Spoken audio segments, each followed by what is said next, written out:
Hello, my name is Peter Hatcher, Executive Vice President, Western Canada and Territories for WSP Canada. We have operations across the country, literally coast to coast to coast, and one of the outcomes of that is the opportunity to engage with many communities and clearly with First Nations. And one of the things that is very apparent with respect to engaging and looking to move projects forward, it is all about that early connection and about sharing, about transparency, about establishing that relationship, and ideally towards working towards a space of trust, so that the full landscape of considerations associated with a specific project are on the table, are spoken about, are considered. And if there is a path through that particular scenario to address those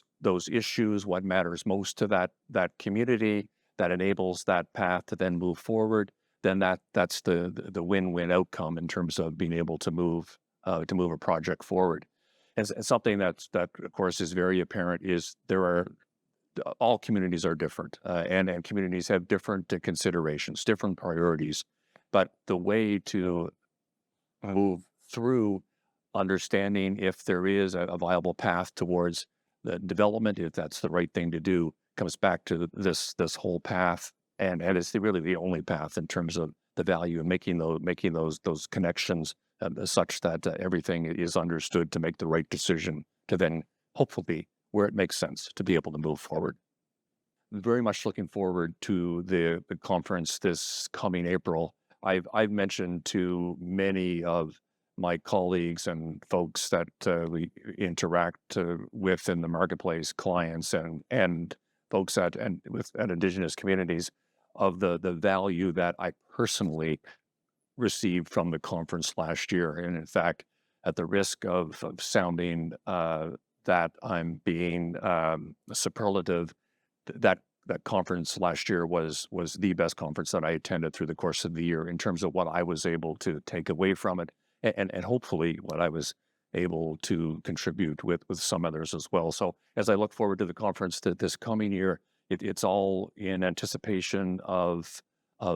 being able to further make connections, to speak to folks that have a previous relationship with, to look and to learn about the work that the First Nations Major Project Coalition has underway and the support that they're providing to their member communities, and just really encourage you to consider joining